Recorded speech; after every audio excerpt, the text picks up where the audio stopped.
एक बार भगवान श्री हरि और देवी लक्ष्मी लोगों की परीक्षा लेने के लिए ठंड के मौसम में मूसलाधार बारिश हुई संध्या में अत्यंत वृद्ध स्त्री पुरुष का रूप धारण करके पृथ्वी लोक पर आए। नगर के धनी सेठ के द्वार पर जाकर वे दरवाजा खटखटाने लगे।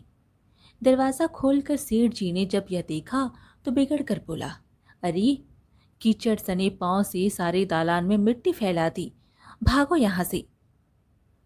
सेठ जी, हम इस रात में कहाँ जाएं?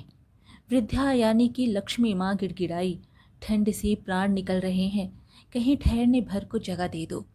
परंतु सेठ ने द्वार बंद कर दिया। उन दोनों को प्रकाश में सेठ के महल के पास ही एक टूटा फूटा सा घर दिखाई पड़ा। उसके टूटे दरवाजे से प्रकाश की एक किरण दिखाई पड़ी। बूढ़े ने यानी कि भगवान विष्णु जी ने बूढ़ी से यानी कि माँ लक्ष्मी से कहा, आओ, चलो उस घर में ही आश्रय मांग कर देखें। बूढ़ी माँ ने कहा, जब इतने बड़े सेठ ने हमें यहाँ स्थान नहीं दिया तो यह कंगाल क्या देंगे?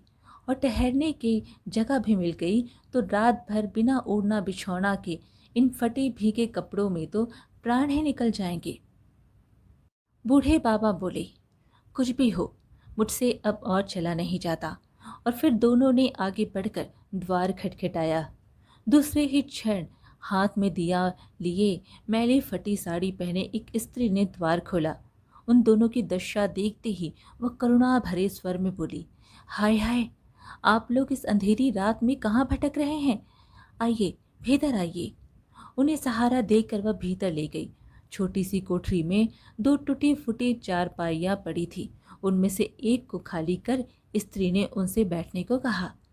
दोनों के कपड़ों से जल चूकर कोठरी गीली हो रही थी, परंतु उस स्त्री ने उसकी तनिक भी चिंता ना करके जल्दी जल्दी अंगीठी में आग सुलगाकर उन्हें ताप को कहा।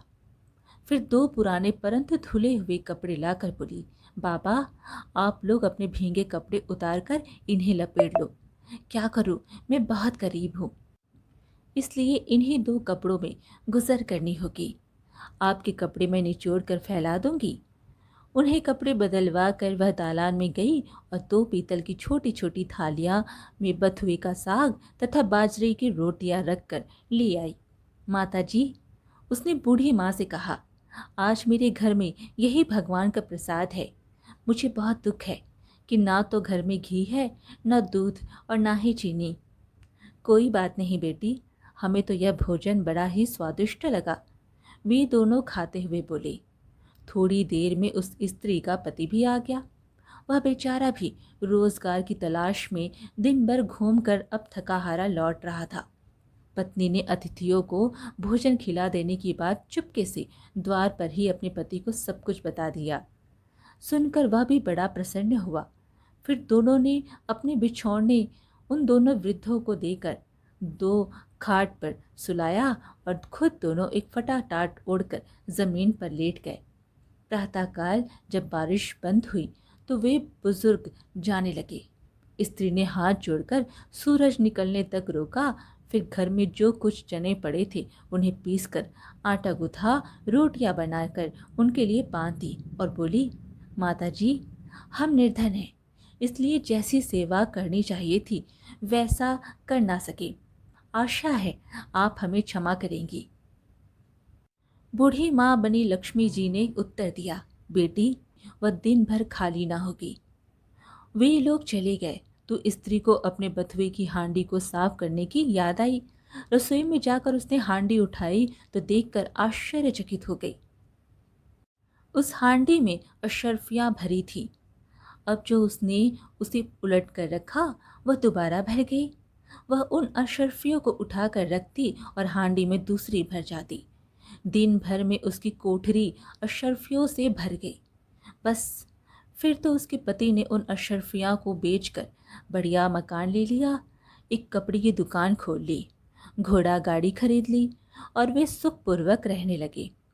उस सेठ को जब यह समाचार मिली कि उसने निर्धन पड़ोसी एक रात में ही अमीर हो गए तो उसने उस स्त्री तथा उसके पति को बुलाकर कारण पूछा। स्त्री ने सरलतापूर्वक सब कथा सुना दिए। अब तो सेठ और सेठानी को दिन रात यही चिंता रहने लगी कि किसी प्रकार से वे करामती बूढ़ा बूढ़ी मिल जाए तो वे भी अशर्फियां प्राप्त कर लें। भगवान तो लोग की इच्छा करते ही मनुष्य के हृदय की बात जान लेते हैं। एक रात जब बहुत जोरों की बारिश हो रही थी और ओले भी पड़ रहे थे, वही दोनों वृद्ध फिर इस सेठ के द्वार पर आ पहुंचे। द्वार पर खटखट सुनते ही सेठ ने बिजली के प्रकाश में से ओले भी पड़ रहे थे। वही दोनों वृद्ध फिर इस सेठ के द्वार पर आ पहुंचे। द्वार पर खटखट सुनते ही सेठ ने बिजली के प्रकाश में से झांक कर देखा और उन्हें पहचान लिया और जल्दी जल्दी से सेठानी को उन्हें लेने भेजा। बिजली बुझाकर एक दिया हाथ में लेकर सेठानी बाहर आई और झूठी ममता दिखाकर बोली, हाय हाय बाबा, तुम कहाँ भटक रहे हो? आओ, अंदर आ जाओ। फिर घर की सबसे टूटी चारपाई पर उन्हें बैठा दिया। घर में अनेकों गर्म वस्त्र होते हुए भी वह उनके लिए दो फटे पुराने वस्त्र ले आई और बोली, बाबा, घर में इस समय यही उपस्थित है। फिर उनसे बिना पूछे ही घर की सबसे घिसी हुई पुरानी थालियों में बथुए का साग और बाजरे की रोटी ले आई। ओढ़ने को दो फटे कंबल भी कहीं से मांग कर दे दिए। फिर सेठ सेठानी भी उसी कमरे में गद्दी बिछाकर जमीन पर ही लेट गए। सवेरा हुआ। अंधेरे में ही जब दोनों वृद्ध जाने लगे तो सेठानी ने चना पीस कर रोटियां बनाई और उनके लिए बांध दी और बोली, माता, हम बहुत दरिद्र हैं, आपकी सेवा ना कर सके। आशा है आप हमें क्षमा करेंगी। बूढ़ी माँ ने कहा, बेटी, जैसी सेवा तूने की उसका फल तुम्हें भगवान देगा। हाँ, आज तू जिस काम को हाथ में लेगी वह दिन भर समाप्त ना होगा। उन लोगों के जाते ही सेठ सेठानी में झगड़ा हो गया। सेठ चाहता था कि बथुए की हांडी मैं खोलूं और सेठानी चाहती थी कि मैं खोलूं। अंत में दोनों ने एक साथ हांडी पकड़ी। इस छीना झपटी में हांडी टूट गई और कमरे में बथुआ की बथुआ बिखर गया। सेठानी झाड़ू लेकर कमरा धोने लगी। जब वह कमरा साफ करती, कमरे में तुरंत ही बहुत सारा बथुआ फिर बिखर जाता। सुबह से शाम तक उसे कमरा साफ करना पड़ा। भगवान सब जानते हैं, उनसे कुछ छिपता नहीं। जिसकी जैसी नीयत होती है, भगवान उसे वैसा ही फल देते हैं।